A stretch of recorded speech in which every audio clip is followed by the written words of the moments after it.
Bonjour à tous. J'ai quitté ce matin une ville qui était en train d'être sous la neige. Mais c'est avec plaisir que je viens vous rendre visite et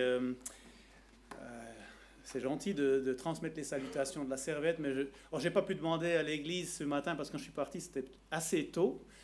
Mais je n'ai pas pu demander à l'église si elle était prête de vous saluer, mais je le fais sans trop de problèmes, je pense. En tout cas, c'est une joie de pouvoir être parmi vous ce matin, de pouvoir partager la parole de Dieu. Et j'aimerais commencer ce temps en vous posant une question. Est-ce qu'il vous est déjà arrivé que quelqu'un vous confonde avec une autre personne? Moi, ça m'est aussi arrivé, en tout cas 2 fois, à la conférence Évangile 21, ici à Genève. Et dans les 2 cas, c'était amusant de voir les réactions des personnes qui s'étaient trompées. Je n'ai pas voulu être méchant avec ces personnes et leur dire tout à la fin de leur discussion que ce n'était pas moi la personne qu'elles pensaient être. Il sera question d'un épisode de la vie de Jésus ce matin, durant lequel les disciples vont être amenés à réfléchir véritablement à l'identité de la personne de Jésus et à la personne qu'ils suivent. Et cet épisode se déroule autour d'un miracle que Jésus va accomplir. Un miracle que j'aime beaucoup. Je ne sais pas si c'est en raison de mon enfance que j'ai passé dans un petit village, dans les locaux d'une boulangerie. Je ne sais pas si c'est ça, mais j'ai toujours été impressionné par le récit où Jésus a nourri une grande foule avec 5 pains et 2 poissons. Juste pour vous donner un ordre de grandeur de la foule qui se trouvait en face de Jésus à ce moment-là, c'est à peu près 3 ou 4 fois la population de la ville où j'habite, 5000 habitants. Donc ça fait peut-être 20 000 personnes qui étaient en face de Jésus ce jour-là. Ça en fait des bouches à nourrir. Une autre petite parenthèse avant que j'entre un peu plus dans le message. Je ne peux pas m'empêcher de dire ici aussi qu'en étudiant ce récit, j'ai soudain été confronté à des choses que je n'avais jamais vues avant dans ce passage. Et c'est ce que j'aimerais essayer de vous faire découvrir ce matin. Vous savez, quand j'étais enfant, j'ai entendu souvent cet épisode nous être raconté à l'école du dimanche, et certainement que vous aussi d'ailleurs. Et j'avais été touché par l'attitude du jeune garçon qui partageait son pique-nique. Ça, on le lit dans Jean 6. Et je suis aussi convaincu que autant le fait que Jésus pouvait faire un miracle comme multiplier des pains et des poissons, autant le fait de ce jeune garçon qui partage son pique-nique, c'est 2 belles vérités qu'on peut tirer de ce texte de ce matin. Je suis sûr qu'on est tous d'accord de dire que c'est bon de savoir que Jésus a tout pouvoir. Et on est tous d'accord de dire que c'est bon d'apprendre à partager. Mais est-ce que c'est la seule chose que ce texte nous dit? Bien sûr que non. Ensuite, quand j'ai grandi, en étant adolescent, j'ai découvert que Jésus avait non seulement nourri 5000 personnes, mais que c'était sans compter les femmes et les enfants. En fait, ça faisait bien plus de monde. J'avais aussi compris, en tant qu'adolescent, que Jésus avait fait tout ça, pas seulement pour répondre à un besoin physiologique des gens, les nourrir, mais aussi parce qu'il avait compassion d'un peuple qui était sans berger.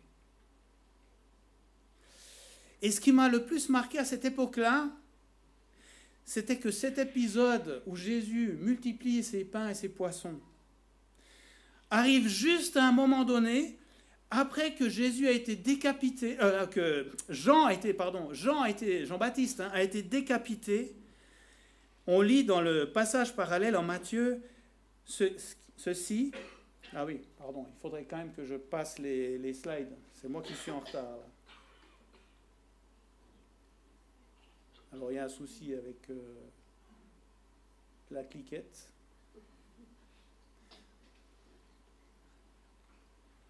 Ah, alors ça, c'était l'image pour montrer. Donc, voilà le texte que je voulais vous montrer. Quand Jésus entendit cette nouvelle, il partit de là, dans une barque, pour se rendre seul dans un endroit isolé. Donc la nouvelle que Jean-Baptiste a été décapité. Mais les foules l'apprirent. Elles sortirent des villes et suivirent Jésus en marchant au bord de l'eau. Lorsque Jésus sortit de la barque, il vit une grande foule. Il eut le cœur rempli de pitié pour ces gens et se mit à guérir leurs malades. Quand le soir fut venu, et c'est là qu'intervient le miracle des pains et des poissons. À cet âge-là, quand j'étais adolescent, j'étais surtout impressionné par le cœur sensible de Jésus pour les gens, alors même que ce récit nous montre en fait que... Le cœur sensible de Jésus pour les gens, alors même que lui était en train de traverser le deuil.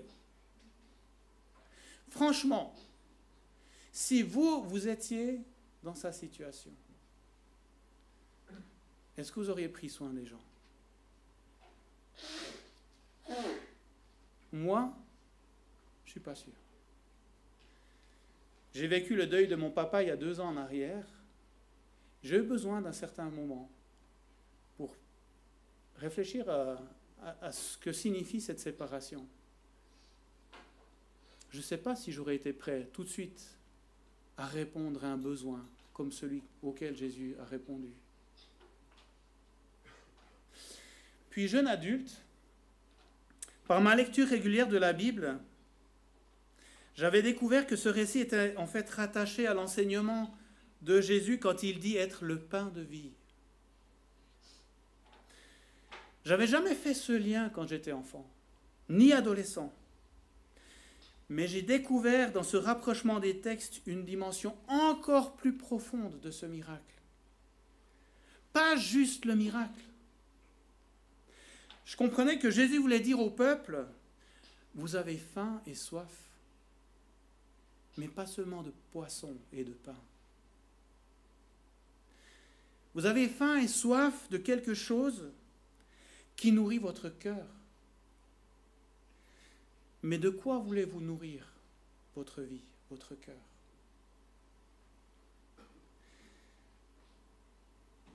Dans Jean, on voit que Jésus va insister en disant que lui seul peut nourrir notre cœur. Et aujourd'hui, il y a tellement de personnes autour de nous qui veulent remplir leur cœur par plein d'autres choses que la parole de Dieu. Est-ce que c'est peut-être ton cas aussi aujourd'hui? Est-ce qu'il y a peut-être plein de choses dans ton quotidien qui prennent la place de Dieu dans ton cœur?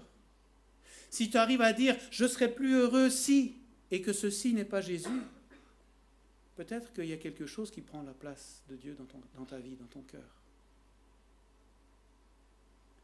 Moi, je dois parfois me reposer aussi cette question. Ce n'est pas parce que ici c'est marqué pasteur que je suis à l'abri de ça, pas du tout. Et aujourd'hui, je m'émerveille encore de trouver d'autres richesses que je n'avais jamais vues avant dans ce passage. Des richesses qu'on ne peut pas comprendre si on sort le texte du contexte.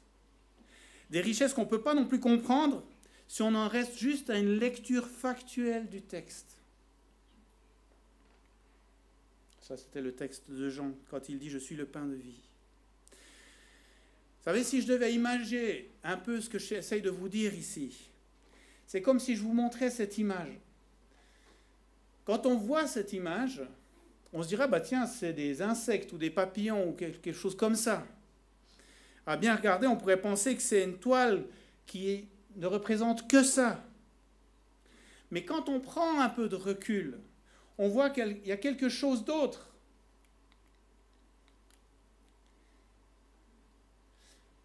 Et c'est ce que j'aimerais vous faire voir un petit peu dans le texte qu'on va lire ce matin. Prendre du recul, pas seulement voir juste ce qui est marqué dans le texte, mais prendre suffisamment de recul pour voir d'autres choses qui sont l'intention de l'auteur en écrivant ce miracle. Je passe maintenant à la lecture du texte dans Marc, chapitre 6, les versets 30 à 56. Donc Marc 6, les versets 30 à 56. Vous pouvez lire dans une autre traduction si vous voulez en même temps que moi. Les apôtres se rassemblèrent auprès de Jésus et lui racontèrent tout ce qu'ils avaient fait et ce qu'ils avaient enseigné. il leur dit, « Venez à l'écart dans un lieu désert et reposez-vous un peu. » Car beaucoup de gens allaient et venaient, et ils n'avaient pas même le temps de manger. Ils partirent donc dans la barque pour aller à l'écart dans un lieu désert. Plusieurs les virent, s'en allaient et les reconnurent. Et de toutes les villes, on accourut à pied et on les devança là où ils se rendaient. Quand il sortit de la barque, Jésus vit une grande foule et il en eut compassion, parce qu'ils étaient comme des brebis qui n'ont pas de berger. Et il se mit à les enseigner longuement. Comme l'heure était déjà avancée, ses disciples s'approchèrent de lui et dirent, « Ce lieu est désert et l'heure est déjà avancée. Renvoie-les afin qu'ils aillent dans les campagnes et dans les villages des environs pour s'acheter de quoi manger. » Jésus leur répondit, « Donnez-leur vous-même à manger. » Mais ils lui dirent, « Irons-nous acheter des pains pour 200 deniers et leur donnerons-nous à manger ?» Il leur répondit, « Combien avez-vous de pain? Allez voir. » Ils s'en informèrent et répondirent, « 5 et 2 poissons. » Alors il leur commanda de les faire tous s'asseoir en groupe sur l'herbe verte, et ils s'assirent par rangées de 100 et de 50. Il prit les 5 pains et les 2 poissons, leva les yeux vers le ciel et dit la bénédiction. Puis il rompit les pains et les donna aux disciples pour les distribuer à la foule. Il partagea aussi les 2 poissons entre tous. Tous mangèrent et furent rassasiés. Et l'on emporta 12 paniers pleins de morceaux de pain et de poissons. Ceux qui avaient mangé les pains étaient 5000 hommes. Aussitôt après, il obligea ses disciples à monter dans la barque et à le précéder sur l'autre rive, vers Bethsaïda, pendant que lui-même renverrait la foule. Quand il eut pris congé d'elle, il s'en alla sur la montagne pour prier. Le soir venu, la barque était au milieu de la mer, et Jésus était seul à terre. Il vit qu'ils avaient beaucoup de peine à ramer, car le vent leur était contraire. À la 4e veille de la nuit environ, il alla vers eux en marchant sur la mer, et il voulait les dépasser. Quand ils le virent marcher sur la mer, ils pensèrent que c'était un fantôme, et ils poussèrent des cris, car ils le voyaient tous, et ils furent troublés. Aussitôt Jésus leur parla et leur dit, « Rassurez-vous, c'est moi, n'ayez pas peur. » Puis il monta auprès d'eux dans la barque, et le vent tomba. En eux-mêmes, ils étaient tous stupéfaits, car ils n'avaient pas compris le miracle des pains, parce que leur cœur était endurci. Après avoir achevé leur traversée, ils arrivèrent dans le pays de Génézareth, et ils abordèrent. Quand ils furent sortis de la barque, les gens reconnurent aussitôt Jésus, parcoururent toute la région et se mirent à apporter des malades sur des grabats, partout où l'on apprenait qu'il était. Partout où il était, village, ville ou campagne, on mettait des malades sur des places publiques et on le suppliait afin de toucher seulement la frange de son vêtement. Et tous ceux qui le touchaient étaient délivrés. Je m'arrête ici. Pour comprendre dans quel contexte s'insère ce texte, il faut juste que je vous donne 2-3 mots de contexte. Je vais afficher ici à l'écran une structure de l'évangile de Marc. Je ne veux pas faire de vous des spécialistes de l'évangile de Marc ce matin, mais c'est important, vous allez voir, pour comprendre où se situe ce texte. Ça, c'est un résumé très succinct de l'évangile de Marc. Et si vous regardez cette structure, le premier verset dans l'évangile de Marc nous présente que c'est l'évangile de Jésus, Christ, Fils de Dieu. Dès le premier verset, on sait que Jésus est le Fils de Dieu. Tout de suite après, arrive l'épisode du baptême de Jésus, où il y a cette voix du ciel qui arrive et qui dit « Celui-ci est mon Fils ».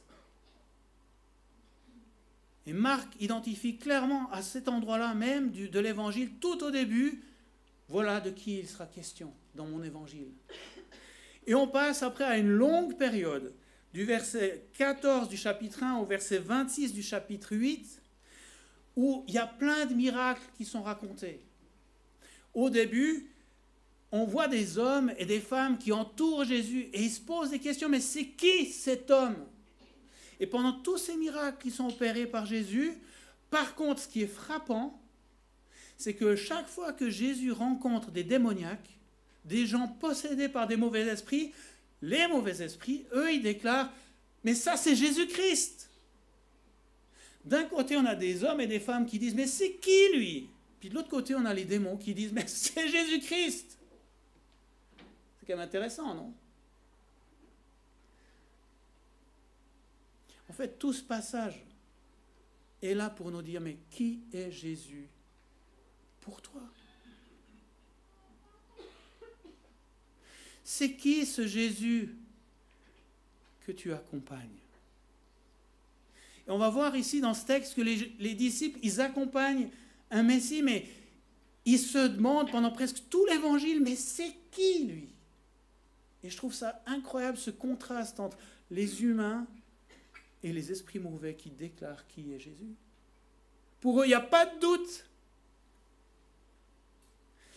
Dans cet évangile, si vous regardez, en plein cœur de l'évangile, il y a la déclaration, la confession de foi de l'apôtre Pierre. Et ce n'est pas étonnant, cet évangile a été dicté par l'apôtre Pierre à Marc. Et en plein cœur de l'évangile, en plein milieu, Pierre va dire « Tu es le Messie ». Vous savez, quand Jésus demande à ses disciples « Mais qui dites-vous que je suis ?»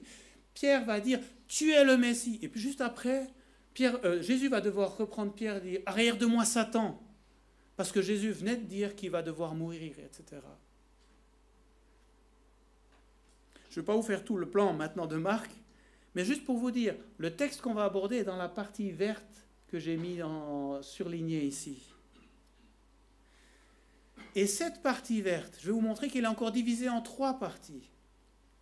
Vous allez comprendre pourquoi je vous dis tout ça après. Dans cette partie verte, il y a une première partie qui est au début de l'évangile, donc, des miracles que Jésus fait sans ses disciples. C'est juste après avoir commencé son ministère, il va faire plusieurs miracles sans avoir commencé de nommer des disciples. Ensuite, il va y avoir une deuxième partie de miracles qui sont faits avec les disciples. Les disciples sont juste appelés à regarder ce qui se passe quelque part. Ensuite, Jésus va envoyer ses disciples 2 par 2 en mission, si vous vous souvenez un peu du texte. Il va les envoyer 2 par 2 en mission avec son pouvoir pour faire des miracles. C'est juste incroyable. Ils vont pouvoir marcher 2 par 2 dans plein de villages. Dieu va leur donner sa puissance pour faire des miracles. Troisième partie, toujours dans cette partie verte, c'est des miracles pour les disciples. Vous me direz, mais pourquoi des miracles pour les disciples? Il faut comprendre derrière ce « pour » destiné à ouvrir l'intelligence de ses disciples. Ouvrir l'intelligence de ceux qui... Ces disciples sont en train d'accompagner Jésus et ne comprennent toujours pas.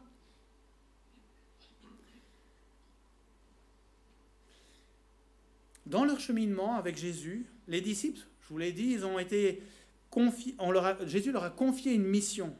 Et ils sont partis pendant plusieurs semaines. Et dans notre texte, je vous ai lu avec le miracle des pains, ces disciples viennent tout juste de revenir de leur mission. Donc ils sont chargés à bloc, on pourrait dire. Ils ont vu plein de choses incroyables. Ils sont de retour vers Capernaum parce que c'est là que Jésus a son pied à terre.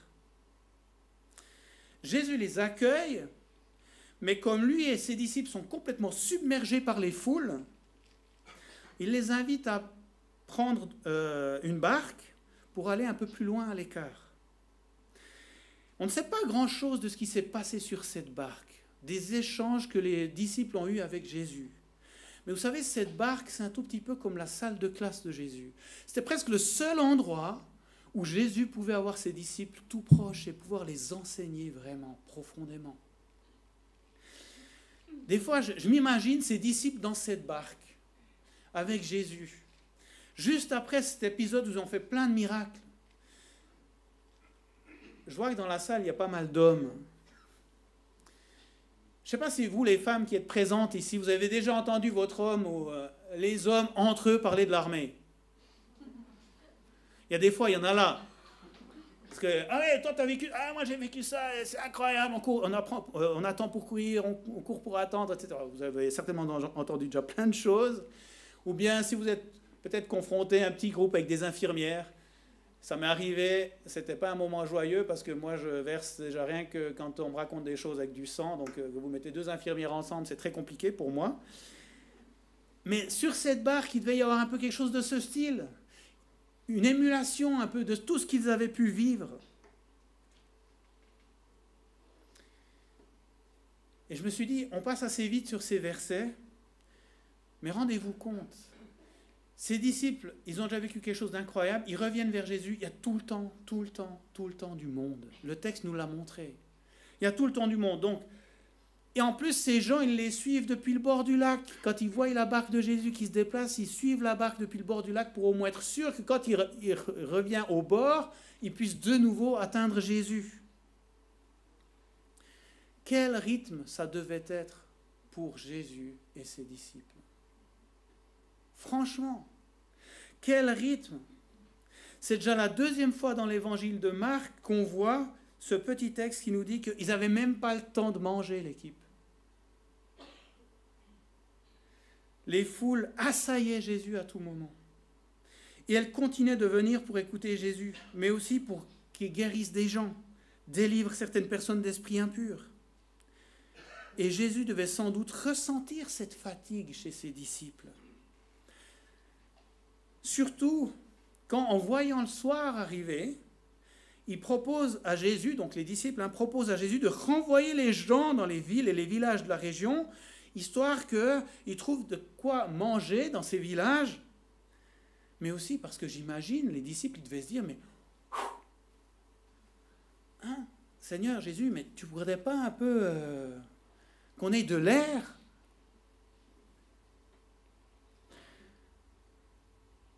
Mais ce qui est le plus étonnant dans ce passage, c'est la remarque que fait Jésus. J'oublie toujours de passer les slides, je suis désolé. C'est la Capernaum. On voit où il y a Capernaum, c'est là où Jésus avait son pied à terre, vous voyez sur la carte, mais certainement que plusieurs d'entre vous connaissent.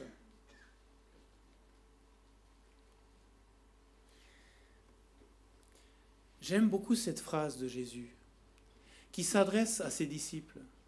Quand les disciples disent à Jésus, mais nous on est fatigués, on n'en peut plus.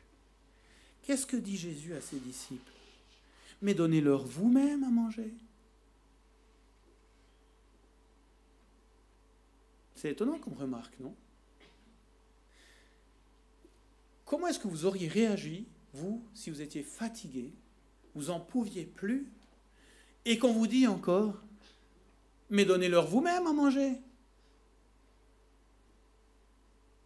Je me suis demandé comment est-ce qu'ils ont dû accueillir cette remarque. Et d'un autre côté, je me suis dit, mais Jésus cherche peut-être encore à les défier une fois de plus, ses disciples. Vous savez, je vous ai dit avant, ces disciples, ils étaient en mission pendant plusieurs semaines avant. Ils se sont vus confier une puissance pour accomplir des miracles par le nom de Jésus, on est bien d'accord, mais ils avaient une puissance pour accomplir des miracles. Alors pourquoi ici on les voit agir en disant mais nous on ne sait pas quoi faire, alors qu'ils auraient très bien pu se dire on agit de la même manière que ce qu'on a fait les dernières semaines, avec toute la puissance qu'on avait. La réponse est donnée dans le texte. Pourquoi est-ce que les disciples se sont retrouvés incapables de faire quelque chose?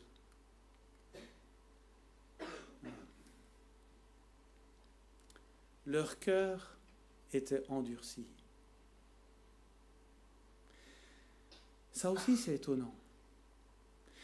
Est-ce qu'ils ne revenaient pas juste de mission, cette équipe? Est-ce qu'ils ne devaient pas avoir quelque part la tête au ciel et les pieds sur terre?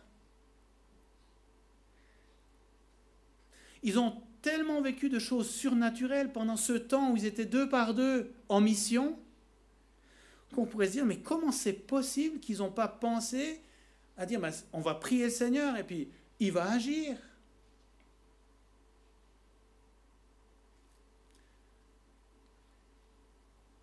Ils n'avaient pas compris le miracle des pains parce que leur cœur était endurci. Vous comprenez mieux la structure que je vous ai montrée avant, quand je vous ai dit qu'il y a la troisième partie qui sont les miracles faits pour les disciples. Les disciples avaient vraiment besoin de comprendre qui est celui qu'ils suivent. Et je te pose la question encore une fois. Est-ce que tu comprends bien qui est celui que tu suis? Qui est Jésus pour toi? Quelqu'un au ciel que tu pries de temps en temps? Quelqu'un que tu aimes la parole qu'il t'a laissée, mais qui ne te touche pas plus que ça? Ou quelqu'un qui transforme ton cœur jour après jour? Jésus sait que le cœur des disciples a lui aussi encore besoin d'être transformé. Et ils avaient beau être en chemin avec Jésus, ils avaient encore besoin d'apprendre à connaître leur maître. En fait, quand on lit l'évangile de Marc et le contexte ici, on se rend compte que Marc semble vouloir mettre la lumière sur autre chose que simplement le miracle qui nourrit tellement de personnes. Et cette autre chose, c'est les 12 disciples qui ont besoin de voir en Jésus qui est celui qu'ils suivent. Marc glisse un indice dans son texte par rapport à ça. C'est dans la partie où les disciples sont sur le lac de Galilée en train de ramer à cause du vent contraire. La Bible dit ceci: à la 4e veille de la nuit, environ à 3 heures, entre 3h et 6h du matin, c'est environ ça, il alla vers eux en marchant sur la mer. Et là, les disciples ont d'abord cru que c'était un fantôme qui arrivait vers eux. Mais si je reviens au contexte, les disciples sont pris de panique à la vue de cette personne qui avance vers eux sur l'eau. Ils se mettent à pousser des cris de frayeur, dit Matthieu dans son évangile. Et soudain, Jésus leur parle et leur dit ceci: rassurez-vous, c'est moi, n'ayez pas peur. C'est dommage que le français ne traduit pas quelque chose qui est important dans ce texte. Le mot « c'est moi ». Ce que Jésus dit ici, c'est le même mot que ce que Dieu dit à Moïse au buisson ardent pour se présenter. Dans l'Ancien Testament, mon nom est Yahweh. Je suis celui qui est. Dans le Nouveau Testament, c'est « moi je suis », en grec « égoémie ». C'est le même « moi je suis » quand Jésus est dans le jardin de Gethsémane et dit « moi je suis » et tout le monde tombe à terre. Quand Jésus va vers ses disciples sur la barque, il leur dit « moi je suis ». Vous n'avez pas besoin d'avoir peur, je suis l'Éternel. C'est dans ce même épisode qu'on retrouve le fameux Simon-Pierre. Vous savez, celui qui parle souvent qui agit avant de réfléchir. C'est le même qui, confronté à cet épisode, qu'est-ce qu'il va dire? Seigneur, si c'est bien toi, l'Éternel, le moi je suis, alors ordonne que j'aille vers toi sur l'eau. Il avait besoin quelque part de confirmer dans son cœur, je veux être sûr que c'est bien toi.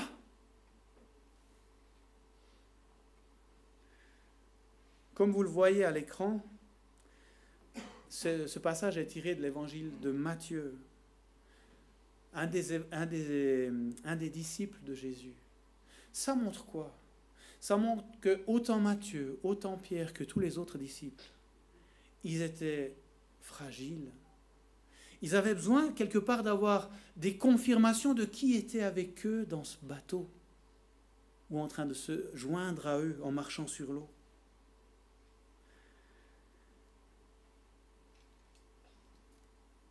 Et je me suis dit, mais en fait, le cœur de ces disciples nous révèle aussi un peu notre cœur à nous, non?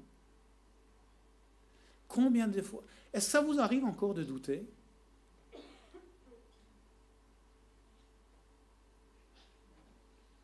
Moi, je me rappelle mon formateur, quand j'étais à Grenoble en formation pastorale, qui m'a dit, tu sais David, j'ai plus de 30 ans de ministère, mais il y a toujours encore parfois des doutes qui arrivent.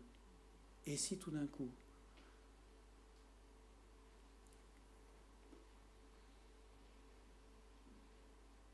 j'aimerais attirer encore votre attention sur un autre détail, un dernier détail dans le texte.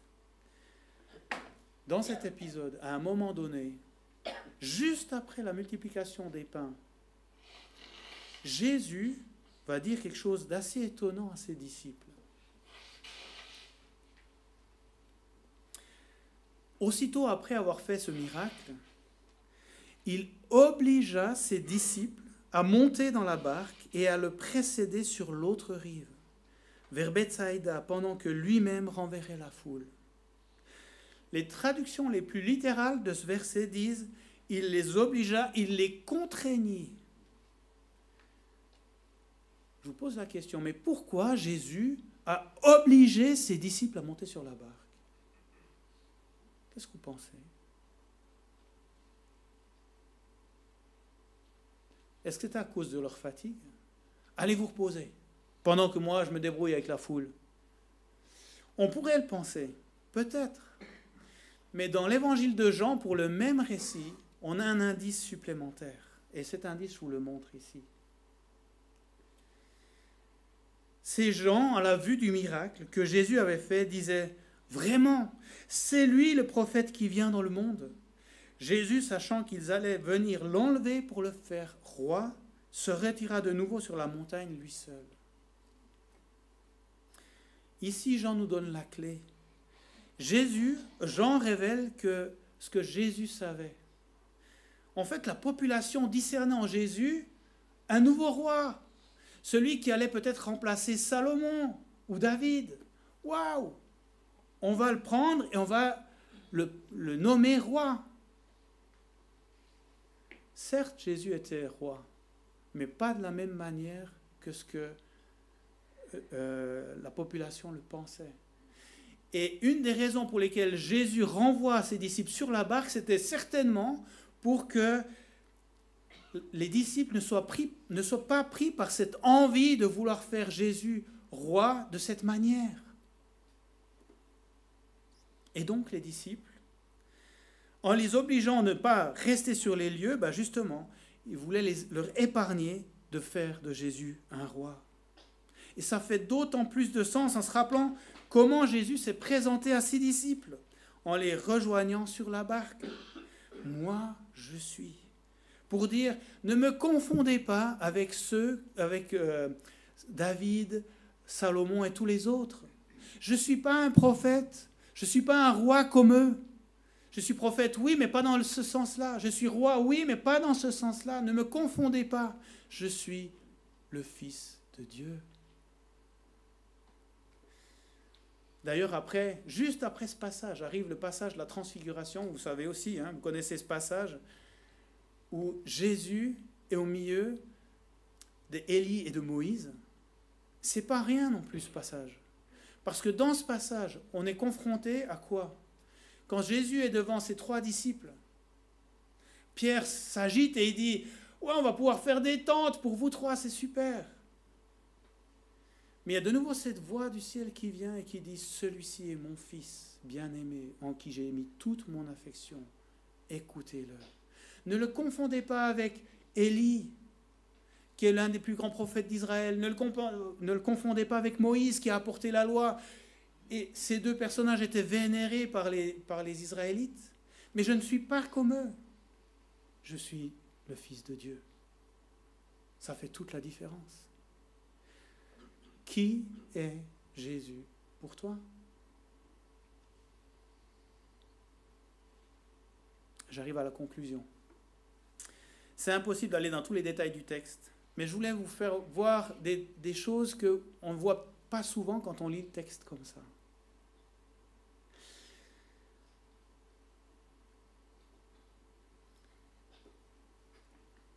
Marc veut nous amener à comprendre qui est l'Éternel. Il est celui qui est. Il est celui qui peut tout, qui contrôle tout.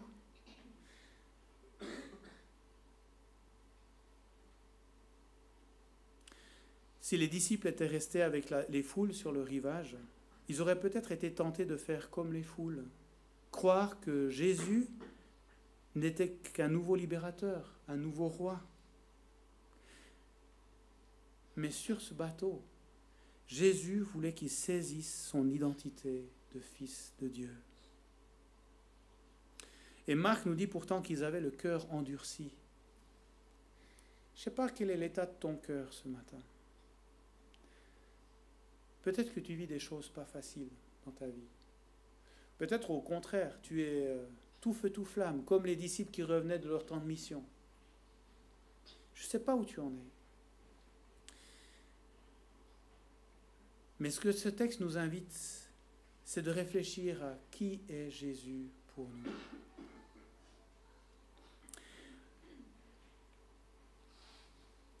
J'aimerais te proposer maintenant juste un petit temps de réflexion. Ce sera les applications.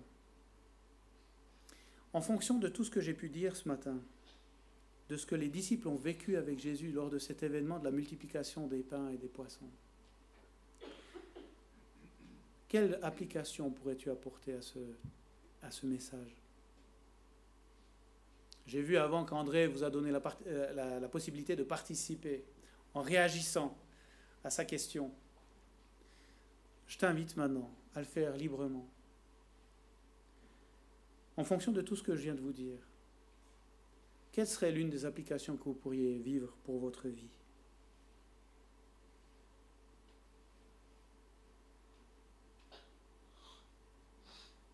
Qu'est-ce que vous pensez? Une confiance beaucoup plus grande en toute chose. Absolument. Parce qu'on sait que Jésus-Christ est le Fils de Dieu, mais ce matin, tu nous as dépeint ça d'une manière que je ne peux pas repartir. Une confiance en Dieu en toute chose. Hein? Ouais, c'est vrai. Quelles que soient les circonstances, de garder cette confiance en toute chose. Ouais. Autre chose? Si je vous pose la question, c'est que si vous arrivez vous-même à trouver des applications, vous allez les retenir. Alors que si c'est moi qui vous l'ai dit, vous n'allez pas les retenir.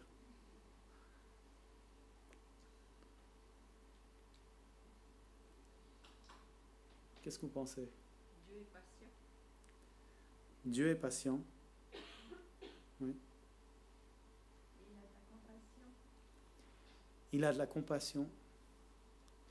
Des fois, je me suis dit, pour Jésus, qui voyait que même avec tout ce temps où ses disciples l'accompagnaient, qu'ils avaient tellement de mal à comprendre qui était Jésus. Si vous lisez tout l'évangile, vous allez vous rendre compte que jusqu'à la fin, jusqu'au jardin de Gethsémane, il y a toujours encore des doutes, il y a toujours encore des choses qui turlupinent les disciples.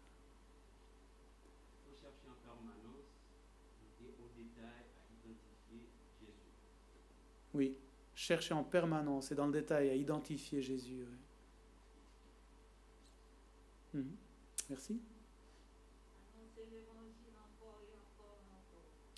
Annoncer l'évangile encore et encore, ouais. Comme Jésus l'a fait, Comme Jésus l'a fait, quelles que soient les circonstances que lui vivait, même s'il y avait des moments douloureux quand il a eu cette annonce avec Jean-Baptiste qui s'est fait décapiter, ou même quand il était fatigué, il a malgré tout encore annoncé. Ouais. Est-ce qu'il ne fallait pas faire comme Pierre? Est-ce qu'il ne fallait pas faire comme Pierre, du fait qu'il a demandé à Jésus-Christ de marcher sur l'eau pour éprouver, pour attester sa foi? C'est intéressant, ce que tu dis. Ouais. Faites cette démarche de Pierre, de quitter le bateau, pour avoir une confirmation de qui est Jésus pour lui.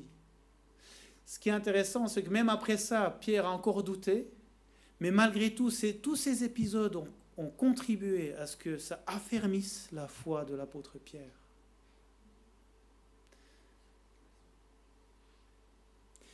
Moi, je vous propose 2-3 applications aussi. Apprenons à bien connaître celui que nous suivons comme maître, en prenant du temps pour approfondir sa parole. Vous savez, l'exemple de Judas m'interpelle beaucoup, moi. Lui qui a accompagné Jésus pendant 3 ans et qui, malgré tout, n'a pas été touché au fond de lui-même. Moi, ça m'interpelle. Et je me dis, mais plus je serai ancré dans l'Écriture, plus je resterai solide et ferme face aux doutes et face aux situations qui peuvent être difficiles. Une autre application.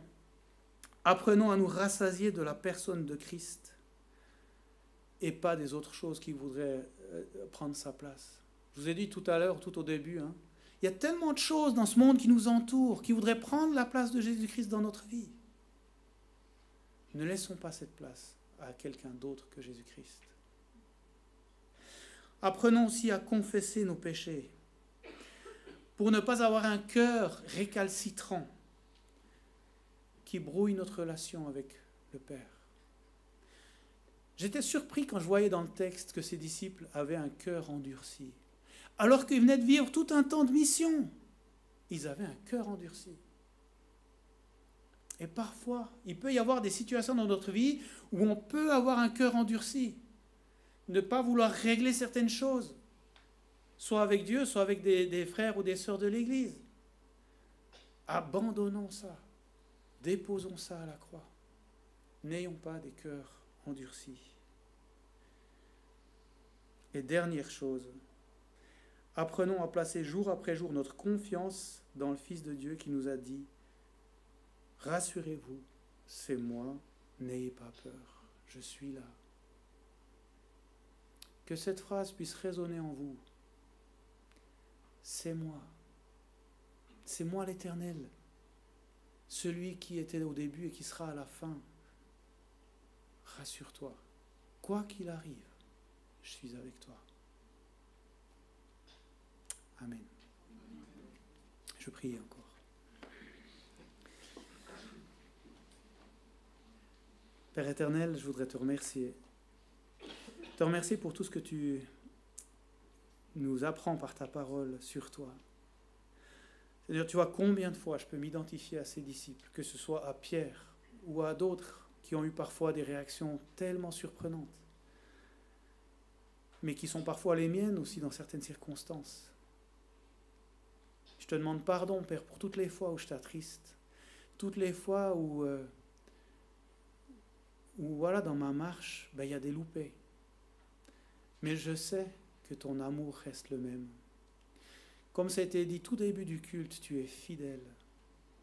Et c'est bon de se rappeler combien tu es fidèle. J'aime mes frères aînés et mes sœurs aînées dans l'Église qui nous rappellent tellement cette vérité, que tu es fidèle tout au long des années. Que tu sais nous reprendre quand on tombe. Que tu sais nous encourager quand on est vaillant. C'est bon de te connaître, Père. Merci pour qui tu es. Merci pour ce rappel que tu es à nos côtés, jour après jour. Que tu aimes aussi passer ces temps quelque part dans la barque avec nous pour nous enseigner, pour nous instruire, pour nous rappeler toutes ces vérités qu'on sait et sur lesquelles on peut baser notre vie. Seigneur, je te prie pour tous mes frères ici présents, tous mes frères et sœurs, que tu les encourages dans leur quotidien à cheminer avec toi.